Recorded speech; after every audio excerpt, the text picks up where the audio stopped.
काजी मोहम्मद अरशद साहिब से, जो कि सेक्टर हेड हैं स्टेट लाइफ के, कि वो आए और हुजूर सैयदी शेखुल इस्लाम प्रोफेसर डॉक्टर मोहम्मद ताहिरुल कादरी मतज़िल्लाहुल आली आपके बारे में इजहार ख्याल फरमाएं।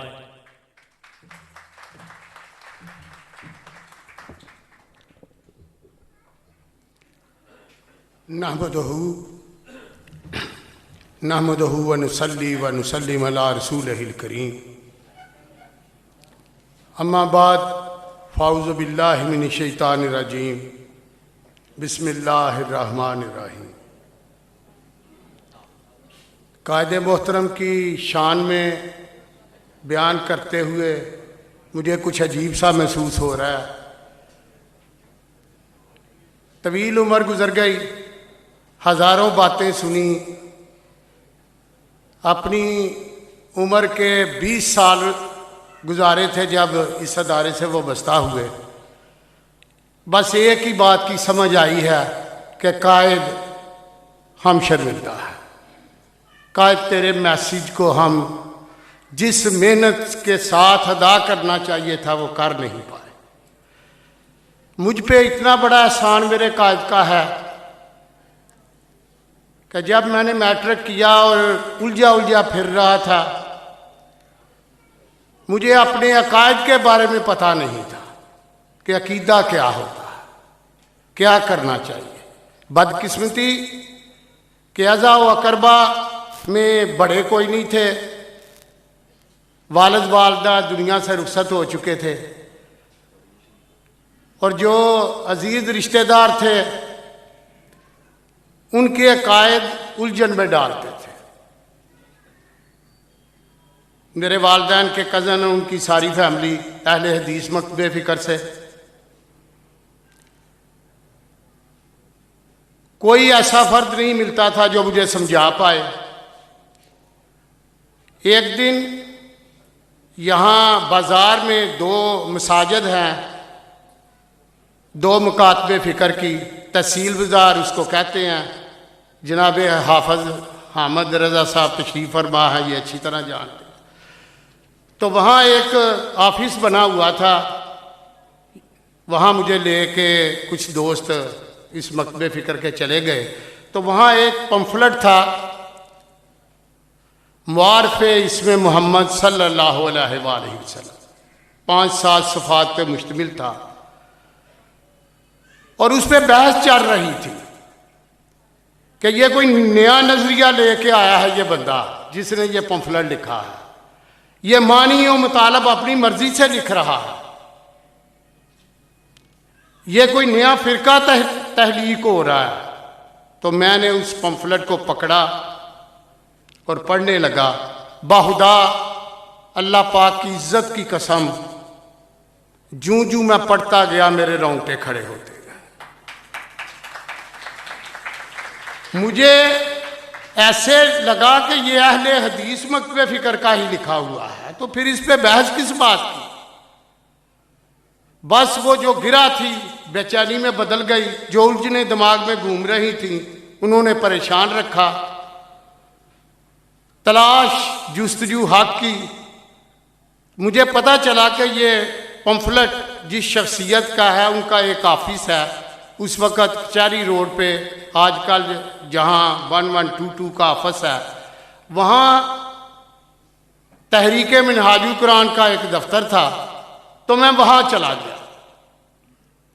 माली हालात ऐसे नहीं थे, मैं बड़े कपड़े भी इसी तरह के पहने हुए थे। वहाँ जब पहुँचा तो वहाँ एक ऊंची शलवार पहने, एक छोटी सी दाढ़ी रखे एक आदमी थे। उन्होंने मुझे अंदर बिठाया लाइब्रेरी में और कहा कैसे आए हैं। मैंने कहा जी मुझे कादरी साहब के कुछ खिताबात चाहिए। तो उन्होंने कहा कि बेटा ये तो आपको हमारे यहाँ सिक्योरिटी जमा करवानी पड़ेगी आपको केसर लेने के लिए। तो मैंने कहा जी मैं तो वैसे ही देखने आया हूँ, मैं इस मकतब का भी नहीं हूँ और मुझे आप अगर दे सकते हैं, सिक्योरिटी नहीं है। उन्होंने मेरे लिए चाय मंगा ली। आप में जो पुराने साथी हैं वो जानते होंगे, आजकल गालबन सऊदी अरब में हैं, आसफ मिनहाज साहब साइकिलों वाली गली में वो साइकिलों की उनकी शॉप थी। तो उन्होंने ना मुझे कहा कि अगर तुम्हें केसट चाहिए और बगैर सिक्योरिटी के चाहिए तो जहाँ से आए हो वहीं लौट जाओ। शहाबपुरा में वहाँ एक शॉप है जिसका नाम है नेशनल बुक सेंटर। वहाँ तुम्हें एक आदमी मिलेगा जिसका नाम यूनुस कादरी है। वो तुम्हें जितनी केसटें चाहिए वहाँ से मिल जाएंगे। आज यहाँ बैठे हुए मोहल्ला शाहपुरा में मैं कसम उठाता हूँ कि यहाँ की सब ही लोग जनाब यूनुस कादरी साहब के मकरूज हैं, मकरूज हैं, मकरूज हैं। उन्होंने हमें इस अदारे से वाबस्ता किया। तो मैंने वहाँ से जब केसट ली तो उन्होंने जो पहली केसट मुझे दी उनका उन्वान था, उनका मौजू था औज़ु बिल्लाहि मिनश शैतानिर रजीम।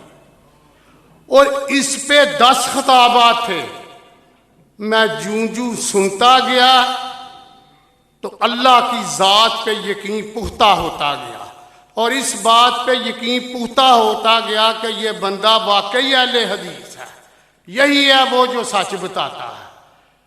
और जब मेरे घर वालों में, जानने वालों में वो केसट जाने लगी तो उनसे नाराज़ होने लगे। वो कहने लगे कि नहीं, तुम्हें गलतफहमी हुई है, किसी और मौजू पे ला के सुनो केसट। लेकिन वो ईमान, वो यकीन इतना पुख्तगी अख्तियार कर गया कि फिर मैं करिया करिया कूचा कूचा घूमते घूमते इनके हमरा, यूनुस कादरी साहब के हमरा और जनाबे अल्लामा खादमी साहब के हमरा।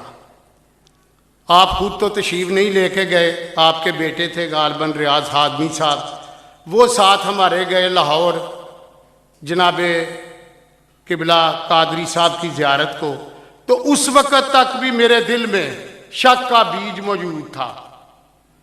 आपसे मिलने गए तो मुझे एक साथी ने कहा कि दरवाजे पे खड़े हो जाएं, उनसे मुसाफा करने का मौका मिल जाएगा।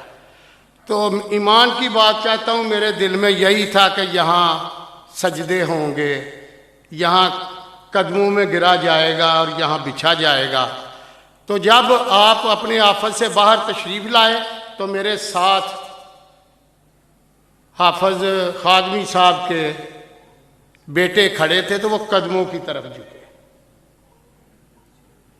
तो आपने, जनाब ताहरुल कादरी साहब ने, किबला ने आपको, उस बच्चे को कंधों से पकड़ के उठा दिया और कहा, ये क्या करने लगे हो,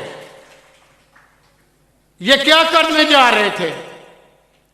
तो उसने कहा, जी मेरे वालिद साहब का हुक्म था कि जब आपके पास जाऊं तो आपकी कदम बोसी करूं। उन्होंने कहा, वो इतने बड़े अल्लामा हैं, मेरा काम है आप लोगों के जूते सीधे करूं। मैं ये सबक आपको हरगिज़ नहीं देता कि आप मेरे कदमों में बैठे।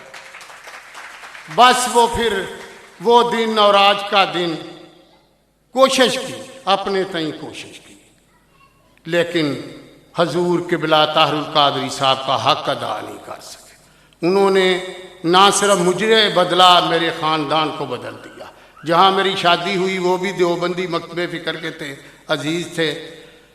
तो शुरू में बड़े तनाज़े रहे, लेकिन फिर वो तनाज़े, आपकी मोहब्बत इस कदर बढ़ी कि मेरा बेटा मैंने काशिम मॉडल स्कूल में डाला तो वो बेटा इस हद तक आपके अकाद से मुतफिक हुआ कि वो फिर वहाँ वजीफ़े के लिए, वहाँ इत्काफ़ के लिए वहाँ जाता रहा लाहौर में।